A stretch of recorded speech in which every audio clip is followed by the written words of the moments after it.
Aí, galerinha, nós vamos fazer o seguinte. Hoje nós vamos abordar alguns teminhas da Prova Paulista de 2023, do terceiro bimestre do terceiro ano. E sou o professor Jair, e da Praxis Química, nós vamos fazer o seguinte. Os temas abordados serão que tabela periódica, potencial de oxidação, pilhas, né? Nós vamos abordar também um pouquinho de concentração. E um pouquinho de atomística aí, sobre química nuclear, né? Então, esse é o tema do terceiro ano, terceiro bimestre. Tem um porém, para vocês verem. A Prova Paulista, as séries, elas estão com os temas meio que misturados, aí, bagunçados, né? Então, o terceiro bimestre do terceiro ano, ele não tem um tema meio que fixo. Agora eles meio que dão uma misturada, né? Vocês vão ver aí ao decorrer da correção da prova. Então vamos começar. Então é o seguinte, a primeira questão é uma questão do Enem de 2020, que na Prova Paulista é a questão número 40. Vou aumentar aqui um pouco. Ela fala o seguinte: embora a energia nuclear possa ser utilizada para fins pacíficos, recentes conflitos geopolíticos têm trazido preocupações em várias partes do planeta e estimulado discussões visando o combate ao uso de armas de destruição em massa. Além do potencial destrutivo da bomba atômica, uma grande preocupação associada ao emprego desse artefato bélico é a poeira radioativa deixada após a bomba ser detonada. Aí aqui foi uma introduçãozinha, como eu falei, né? Mas a pergunta real é essa aqui, ó. Qual é o processo envolvido na detonação dessa bomba? Então, você tem uma bomba atômica. A pergunta: qual é o processo envolvido? Mas só que ele não fala. Tem dois tipos de bomba atômica, né? Temos a de fusão e a de fissão, né? Seria a bomba H, bomba de hidrogênio.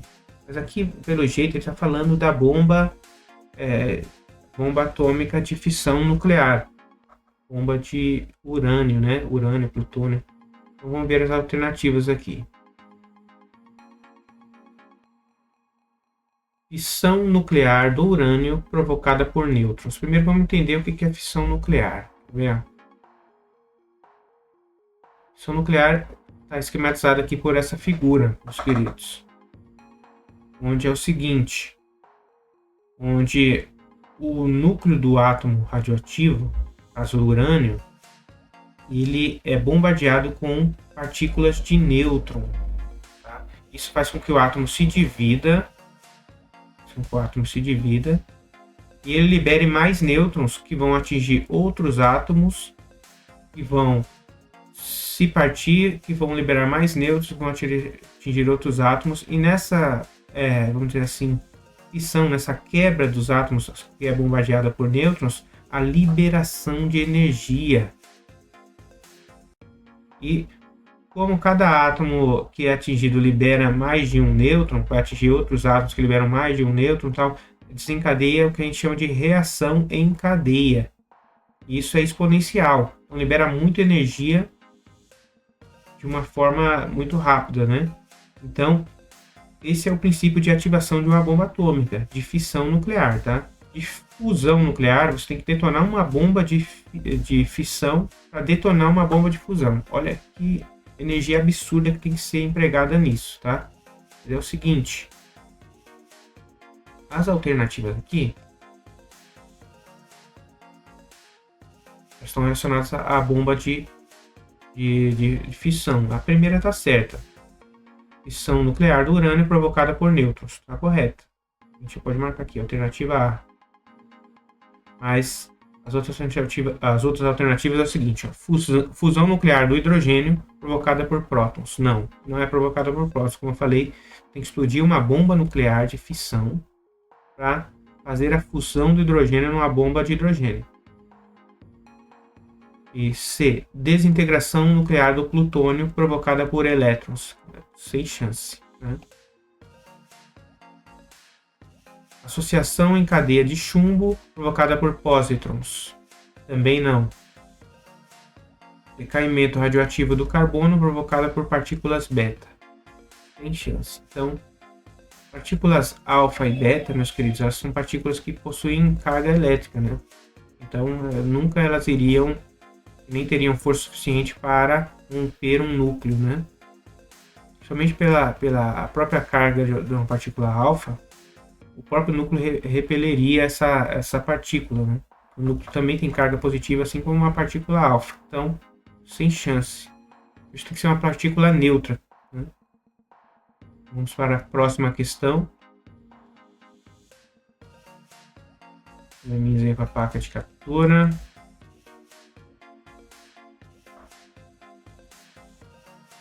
Uma questão de número 41 do Enem de 2016. É uma questão de concentração, meus queridos. Ela fala o seguinte: para cada litro de etanol produzido em uma indústria de cana-de-açúcar, são gerados cerca de 18 litros de vinhaça, que é utilizada para a irrigação das plantações de cana-de-açúcar, já que contém teores médios de nutrientes de nitrogênio, fósforo e potássio, iguais a 357 mg por litro de nitrogênio, 60 mg por litro de potássio e 2.034 mg por litro de fósforo, perdão, e 2.034 mg por litro de potássio. NPK é nitrogênio, fósforo e potássio, tá? Aí aqui tá a pergunta, mas é o seguinte, lembra que eu falei que tem algumas questões que o enunciado é só para encher linguiça, só para dar uma introdução, mas não tem nada a ver com a pergunta. E isso, quando a gente sabe disso numa prova muito extensa, por exemplo, a prova paulista tem quase 50 questões. Pega o Enem, tem 80 questões. Então, se você sabe disso, vai direto para a pergunta objetiva, você ganha tempo. Agora, tem questões que você não consegue fugir do enunciado, porque o enunciado tem informações importantes, senão você não consegue resolver. Essa é uma questão. E se você não lê todo o enunciado, você não consegue responder. Aí o que ele está falando aqui é que a cada litro de etanol,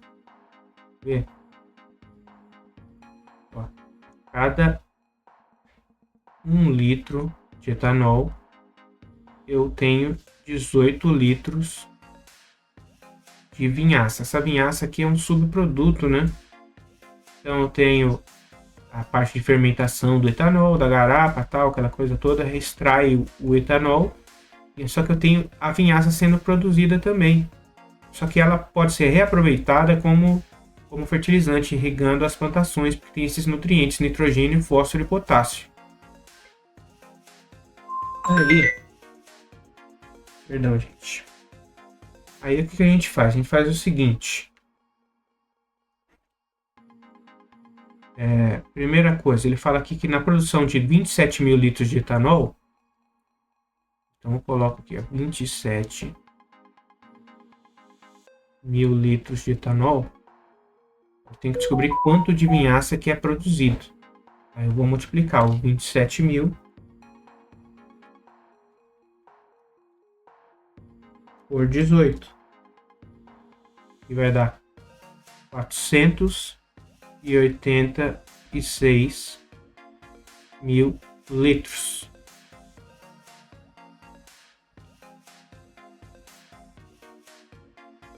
Certo? De vinhaça. Só que cada litro de vinhaça não produz 60 miligramas por litro de fósforo, que é o que ele quer saber. Só que ele não quer saber em miligramas, ele quer saber em quilogramas. Eu tenho que converter. Aí o que eu faço? Eu faço, olha, 60, vou fazer com outra cor aqui.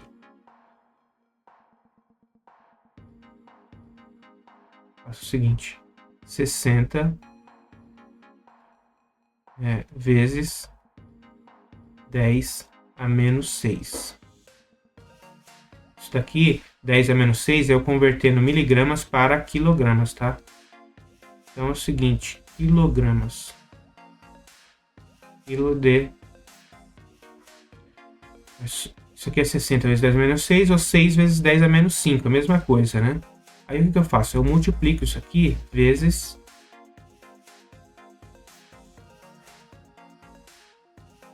486 mil litros.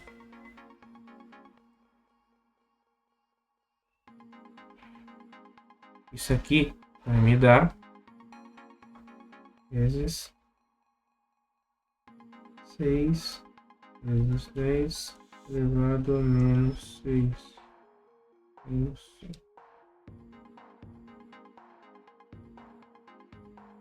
29,16 quilos. E aqui é quilo por litro, tá? Senão dá a unidade errada aqui. E é vezes. Clicando. Então, quilo por litro. Aí corta litro, fica só quilo. Então, essa quantidade aqui, vezes essa quantidade de vinhaça, vai me dar aproximadamente 29,16 quilos, que é a alternativa B. Ele me pede a questão que é mais próxima, né? Ele me pede exato. Então, quem está mais próxima, ele deu bem próxima mesmo, né? Pode ser considerado exato. Alternativa B. Vamos para a próxima. A próxima tem a ver com oxirredução.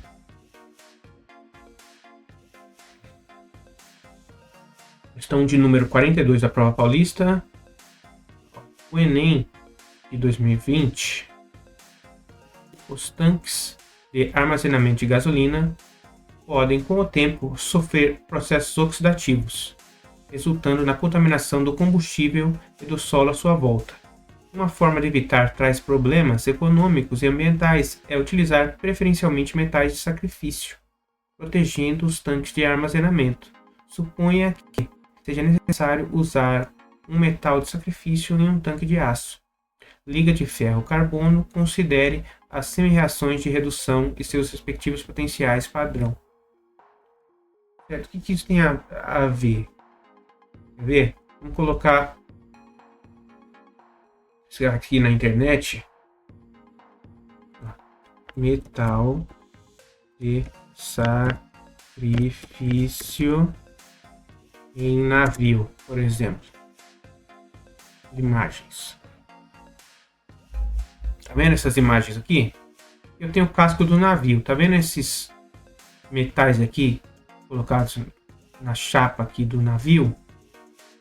Isso aqui é colocado para que o navio não seja corroído. Você está no alto mar lá, ali a oxidação é extrema, né?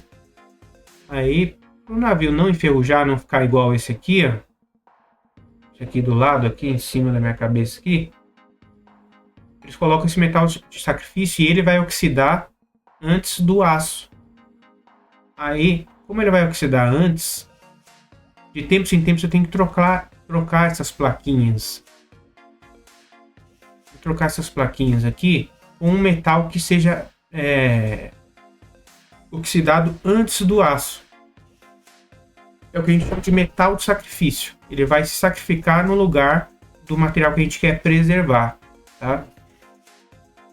E isso tem a ver com a fila de reatividade dos metais. Tem metais que são mais reativos do que outros. Vamos ver se eu coloco uma tabela aqui.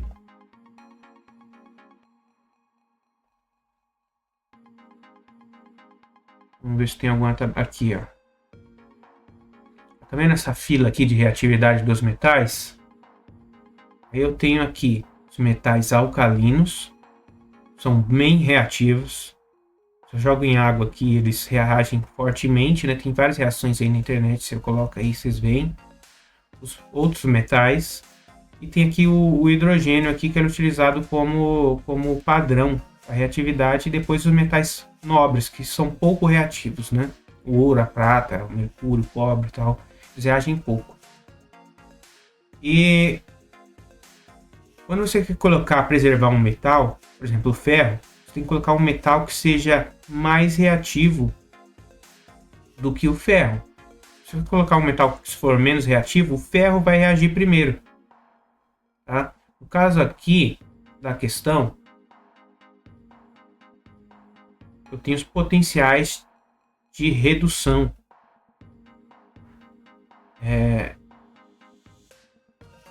desses metais. Tá? Redução é receber elétrons. Aqui eu tenho ferro, quando recebe 2 elétrons, transforma em ferro com carga neutra. O zinco 2+, quando você recebe 2 elétrons, e assim sucessivamente. E aqui eu tenho os potenciais. Quanto menor o potencial de redução, maior o potencial de oxidação. Ele se oxidar, no caso lá do ferro, enferrujar, tá? Então, eu vou ver o que tem um menor potencial de redução, que automaticamente ele tem um maior potencial de se oxidar, que é o inverso, né? O menor potencial de redução tem o maior potencial de oxidação. E o que eu vou falar aqui é o seguinte, que a gente vai ver, se o tanque é feito de ferro, qual é o metal que protegeria melhor esse tanque. No caso aqui, o que tem o menor valor, olha, é o zinco, ó, menos 0,76. Todos os outros, olha, tem um potencial maior do que o do zinco, incluindo o ferro. O ferro é menos 0,44. Como o zinco é menor ainda, 0,76, então ele seria o melhor candidato como metal de sacrifício. Dos metais citados, o que garantirá proteção ao tanque de aço é o zinco. Por quê? Porque se eu coloco, por exemplo, o cobre, ele tem um potencial maior do que o do ferro, então ele não vai proteger o ferro. O níquel. Níquel é a mesma coisa, ele tem potencial maior, menos 0,25 é maior do que menos 0,44. E assim sucessivamente, tá? Então, o que tem um menor potencial aqui de redução é o zinco. Então, ele vai proteger o ferro, no caso, vai ser o metal de sacrifício. Então, a alternativa A, questão 42. Tá? A próxima.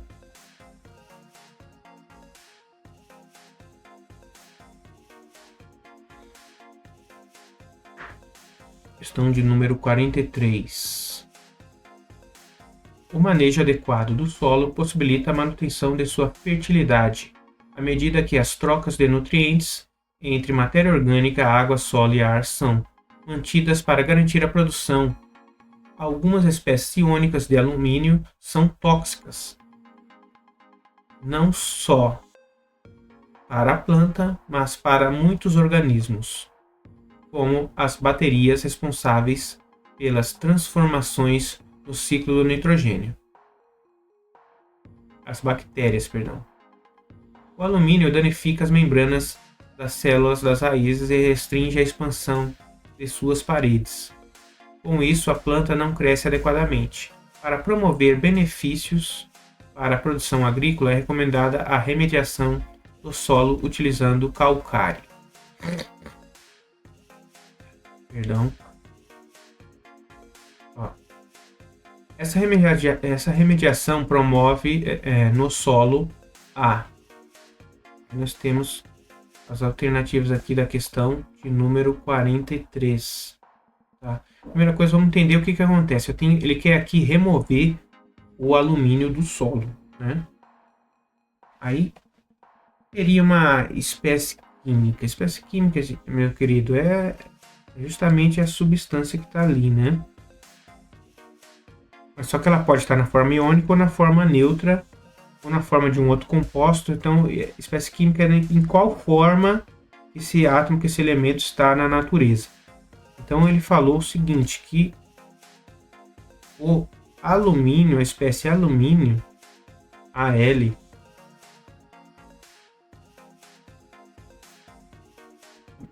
ela é nociva. E se eu coloco calcário no solo, ele remedia, ele diminui essa quantidade, ó, o carbonato de cálcio, tá vendo? O calcário é o carbonato de cálcio, essa substância aqui. Aí como é que ele vai remediar? Ele vai remediar da seguinte forma. Quando eu coloco calcário no solo, CO3, aí quando chove ele vai reagir com a água. Ele vai reagir com a água, mais água. Quando chove ou quando é irrigado, né? Ele vai se transformar em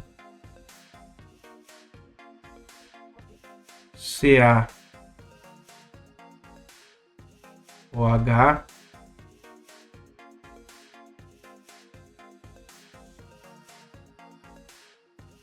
É o H2, o hidróxido de cálcio, não é isso?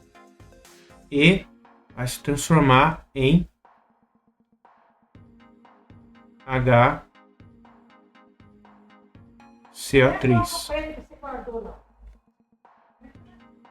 em ácido carbônico. Aí beleza. Aí como é que isso vai retirar? O hidróxido de cálcio, ele é uma espécie fraca, né? Aí essa hidroxila aqui, ela vai, o cálcio, o hidróxido de cálcio vai reagir e vai formar o hidróxido de alumínio. Essa hidroxila aqui vai se ionizar, vai formar o hidróxido de alumínio, vai formar, ao invés do Al, vai formar o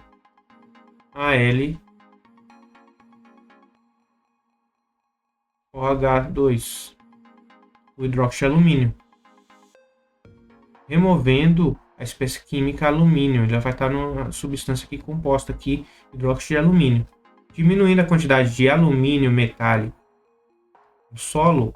Aí ele vai melhorar. Então é o seguinte, aí nós temos as alternativas aqui: diminuição do pH, deixando fértil. Não, o carbonato de cálcio vai aumentar o pH. Quando aumenta as hidroxilas, aumenta o pH. Solubilização do alumínio, ocorrendo a sua lixiviação pela chuva, também não. Nós temos aqui a alternativa C: interação do íon cálcio com o íon alumínio, produzindo uma liga metálica. Não, que vai interagir a hidroxila, é o OH com alumínio. Reação do carbonato de cálcio com os íons alumínio, formando alumínio metálico. Também não. Vou subir aqui um pouquinho. Vou ter que verificar uma placa de captura nova aí, que tá complicado isso aqui.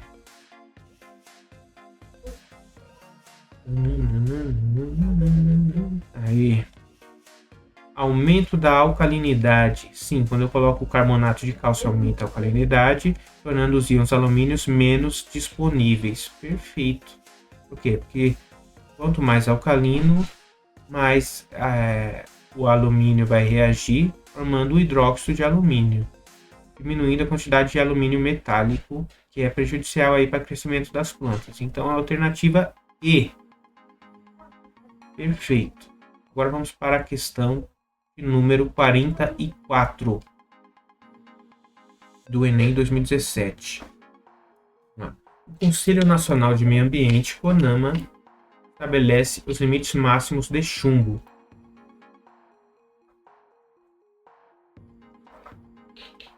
Cádmio e mercúrio para as familiares pilhas e baterias portáteis, comercializadas no território nacional, e os critérios e padrões para o gerenciamento ambientalmente adequado. Os estabelecimentos que comercializam esses produtos, bem como a rede de assistência técnica autorizada, devem receber os usuários as pilhas e baterias usadas para repasse aos respectivos fabricantes ou importadores. Aí nós temos aqui as alternativas. Do ponto de vista ambiental, a destinação final apropriada para esses produtos é... Vamos lá, pilha e bateria, destinação final adequada, qual seria? Alternativa A: direcionar as pilhas e baterias para compostagem. Pelo amor de Deus, né? Pilha e bateria, compostagem só matéria orgânica. Pilha e bateria são materiais inorgânicos, né? B: colocar as pilhas e baterias em um coletor de lixo seletivo. Não. Vamos colocar ela no local destinado a pilhas e baterias. Enviar as pilhas e baterias usadas para firmas de recarga. Também não. Ela tem que ser reaproveitado, né? Às vezes ela já está no final da sua vida útil, não tem firmas de recarga. Tem firmas, tem locais onde você vai destinar, ela vai ser encaminhado para onde faz a reciclagem desse material, né? D. Acumular as pilhas e baterias em armazéns de estocagem. Também não. Ele tem que ser destinado, né? E a alternativa E. Destinar as pilhas e baterias à reutilização de seus componentes. Com certeza, a alternativa E.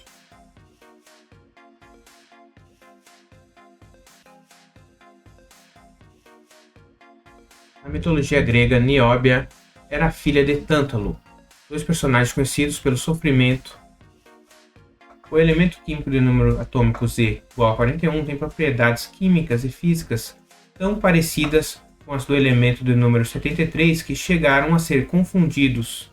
Por isso, em homenagem a esses dois personagens da mitologia grega, foi conferido a esses elementos os nomes de Nióbio e Tântalo. Esses dois elementos químicos adquiriram grande importância econômica na metalurgia. Na metalurgia, metais, né? Na produção de supercondutores e em outras aplicações na indústria de ponta.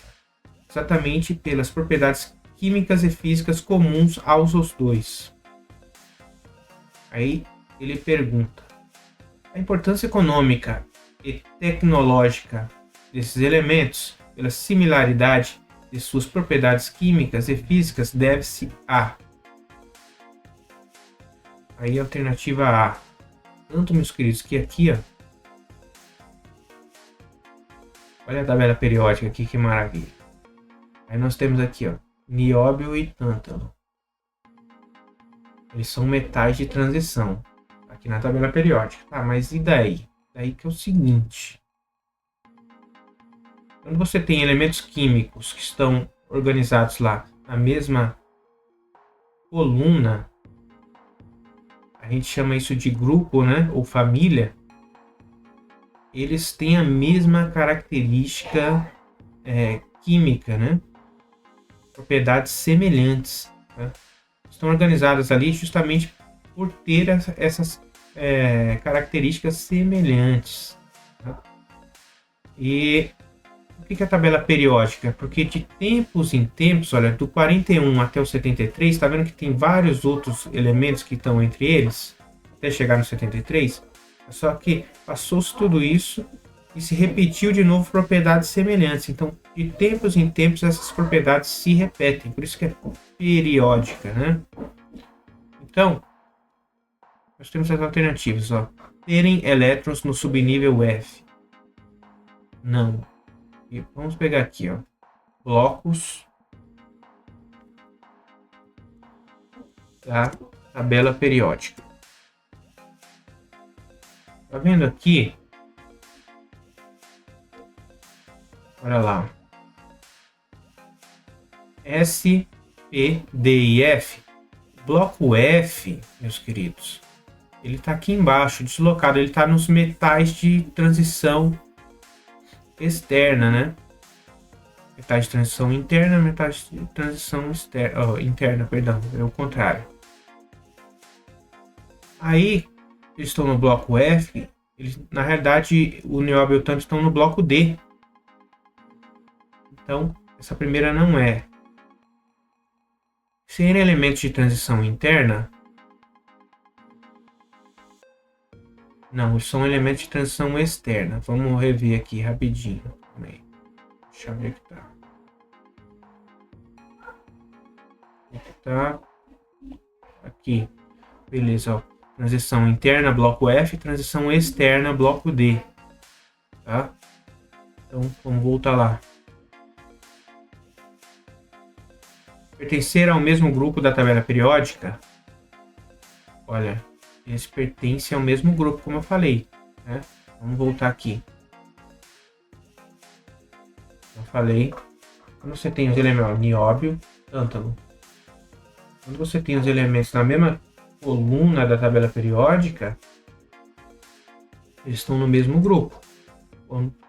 E período é a mesma linha, tá? Eles não estão no mesmo período, né? Eles estão no mesmo grupo da tabela periódica, porque tem características semelhantes, né? Então, é o seguinte, é a alternativa C. Mas vamos ver as outras aqui, ó. Terem seus elétrons mais externos nos níveis 4 e 5, respectivamente. Bom, vamos ver esse negócio dos níveis aqui. Vamos ver onde é que eles estão. Vou pegar uma tabela periódica aqui.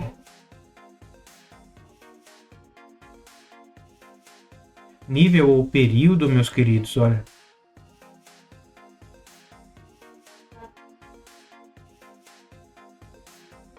Ó, dá pra ver aqui, não tem problema. Nióbio, tântalo.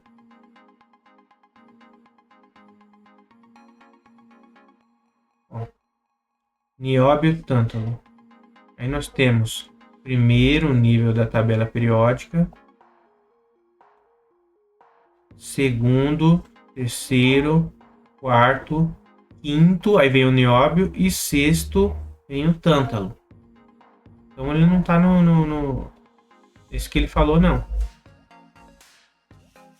Ele não tá no quarto, quinto, ele tá no quinto e sexto, né? Então já não é esse.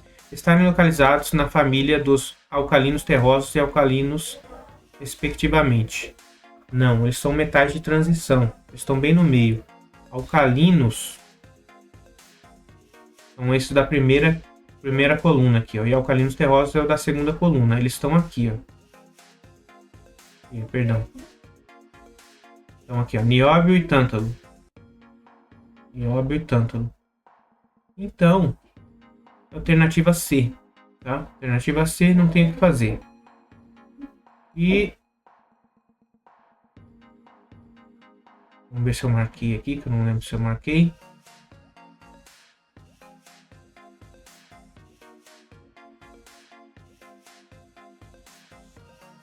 Alternativa C, marquei sim.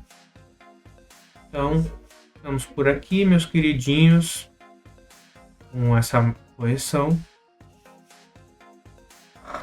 Temos aí um pouquinho de tabela periódica, um pouquinho de potencial de redução, pilhas, baterias, né? E até a próxima, então. Não esqueça de curtir, compartilhar e vamos continuar corrigindo, fazendo exercício, realmente, para a gente melhorar a nossa mente, beleza? Tchau, tchau.